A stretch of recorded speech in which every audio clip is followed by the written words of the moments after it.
Découvrez les mystères de la sexualité pour être de meilleurs amants avec Agnès Jacquerie. Le rendez-vous des célibataires, on se retrouve chaque semaine en collaboration avec le premier site de rencontre belge, rendez-vous.be. Denis Richir, l'humoriste du mois de février, mais rassurez-vous, il sera vivant en mars aussi. on l'espère. Agnès Jacquerie, David De Breuil, nous allons parler aujourd'hui, attention, parce que c'est un mot compliqué, le French kiss, ça tout le monde connaît, mais la philamatologie et les bienfaits du baiser romantique. Alors là, franchement, Denis Richir, toi qui aimes la langue française... La philamatologie, bien sûr. J'en parlais encore avec ma compagne hier. Voilà. Moi, je suis plutôt pour. Je sais pas, un grand adepte de la philamatologie. Oui, j'aime beaucoup. Agnès, tu peux peut-être expliquer à nos éditeurs. Oui, bien sûr. C'est le professeur Wendy Hill du côté de la Pennsylvanie qui est professeur de neurosciences. Et c'est un copain à Benny Hill, pas du tout, hein, rien à voir. Non. Et qui, elle a voulu créer la science du désir. Et à partir de ce moment-là, il y a des historiens qui se mettent ensemble, des anthropologues ou quoi, et qui parlent de est-ce que le baiser est universel ? Eh bien non. Et donc, ils étudient cela. Il n'est pas universel. Il n'est pas du tout universel. Pas du tout. Ben non, les lions, ils ne s'embrassent pas. Non, mais universel chez les êtres humains, on parle. Voilà. C'est tout à fait différent de s'embrasser en Amérique du Sud par rapport en Mongolie. Alors, moi, je n'ai pas étudié, mais je sais qu'ils ont bien signalé que ce n'était pas du tout universel. À certains endroits, il y a certaines coutumes, à d'autres endroits, le French kiss pourrait être interdit. Il y a les Esquimaux, c'est avec les sourcils. Vous avez le baiser d'Esquimaux, vous connaissez? Moi, je croyais que c'était le nez. Je pensais que c'était le nez, moi aussi. Mais ça, c'est peut-être parce qu'il fait trop froid et que les parties sensibles sont cachées. Et donc, le nez peut-être est moins fragile. Oui. Possible, tout ce qui est partie humectée, humide, ça peut se congeler en une demi-seconde, à moins 50 degrés. Surtout quand il y a une moustache. Ah oui, avec des stalactites. Pardon, allez-y. Non, mais donc Agnès, je sais pas, je veux dire, c'est une science vraiment qu'on apprend Mais en tout cas, elle a fait des travaux sur le baiser proprement dit. Elle a proposé à des étudiants de faire des expériences et elle a analysé les bienfaits du baiser. Alors, elle s'est rendue compte que c'était pas un baiser n'est pas qu'un baiser. C'est pas kiss. Le baiser de Judas, par exemple. Le baiser de Judas, c'est pas un baiser comme les autres. C'est pas un French kiss, non, ça c'est sûr. Mais bon, vous connaissez la chanson Kiss is just a kiss. Vous ne vous rappelez pas? Vous pouvez nous la chanter pour qu'on se rappelle un petit peu, peut-être. Mais c'est très érotique aussi. C'est de on est prêt. Humphrey Bogart et Casablanca. Bravo, mais donc tu connais, donc tu peux la chanter. Bien sûr. A kiss is not a kiss. Voilà, c'est à peu près ça. Bravo. Génial. Mais voilà. Mais donc, bien. en fait, le baiser romantique, pour elle, ça permet de diminuer l'hormone du stress. Donc, on est beaucoup plus relax.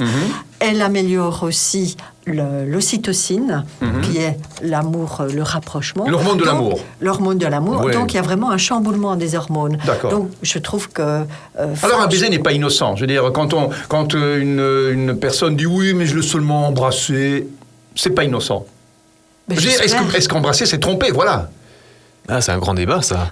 Parce que vous avez amené ça d'une drôle de manière, Michel. Oui. Non, mais c'est pas innocent. Est-ce que embrasser, c'est pas si tromper? le baiser a toutes ses vertus, ça veut dire que ce n'est pas innocent. Ça veut dire que si quelqu'un dit « oui, mais je l'ai seulement embrassé », non. D'ailleurs, les prostituées n'embrassent pas. Exactement. Donc, le baiser, c'est presque plus qu'un coït, intime. Ça pourrait aller même, on pourrait le concevoir comme ça. C'est tellement intime. Ce rapprochement, mais c'est très intime. Très touchant, oui. C'est très intime. Bon, on revient, On revient. Oui, on revient, bien sûr, on revient tous. C'est passionnant. Vous écoutez le rendez-vous des célibataires avec Michel Brunelli et David De Breuil. Le rendez-vous des célibataires, on se retrouve chaque semaine en collaboration avec le premier site de rencontre rendez-vous.be. On était donc je reprends cette parole extrêmement compliquée que je vous ai dit il y a quelques minutes à peine, la philamatologie et les bienfaits du baiser romantique. Alors, on disait justement que le baiser, Denis Richir, David De Breuil, Agnès Jacquerie, ce n'est pas anodin. Le baiser, c'est très intime, parfois plus intime même, m'avez-vous dit, qu'un coït. Voilà. Mais je trouve aussi que le baiser, c'est quand même rempli de tendresse et d'affection. Hein.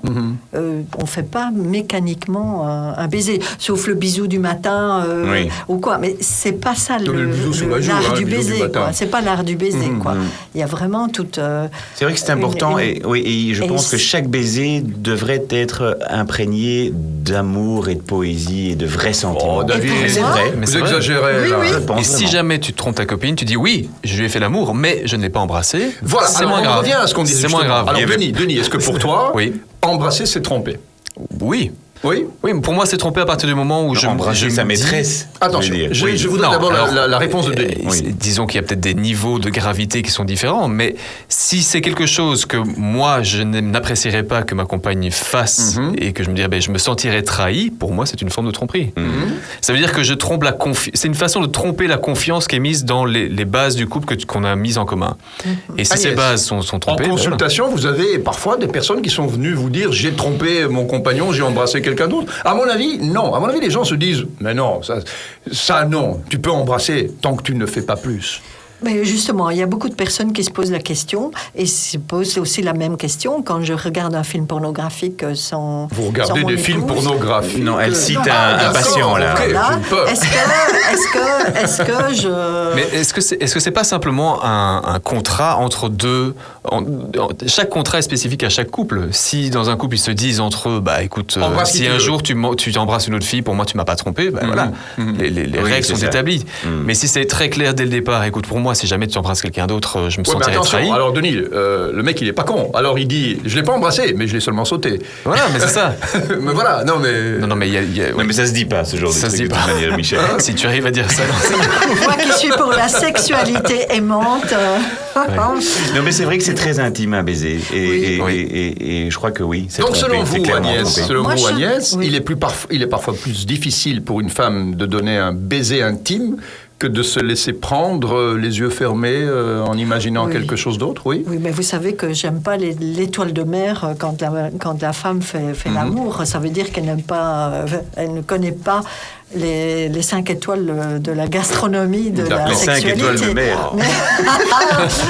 Voilà. Mais bon, pour moi, le baiser, ça fait partie aussi des préliminaires. Quoi. Donc c'est de nouveau érotiser ce qui va suivre, quoi. Et est-ce que c'est pas quelque chose justement qui manque, c'est quand il n'y a pas de baiser après l'amour, après le sexe? Bien sûr. Il y a beaucoup qui disent c'est un préliminaire et puis après j'ai plus besoin de le faire. Si vous voulez que votre femme soit encore plus folle de vous qu'avant, vous l'embrassez après, c'est le must. Et voilà, c'était le mot de la fin, Agnès. Il fallait évidemment que vous ayez le dernier mot. Denis Richir, un très beau dernier mot. J'ai vu que tu étais très romantique dans tes remarques, moi je suis une guimauve. Je suis une guimauve. Je suis une fleur bleue. Et je vois que ça plaît énormément à David. Oui, David pleure d'ailleurs. Tout ce qui entre et sort de la bouche d'une femme devrait être juste. Et donc voilà. Bon, eh bien on se retrouve très vite et je vous remercie de tant de romantisme et de tant de douceur. À bientôt. Merci. Si vous avez des questions pour notre sexologue Agnès Jacquerie, n'hésitez pas.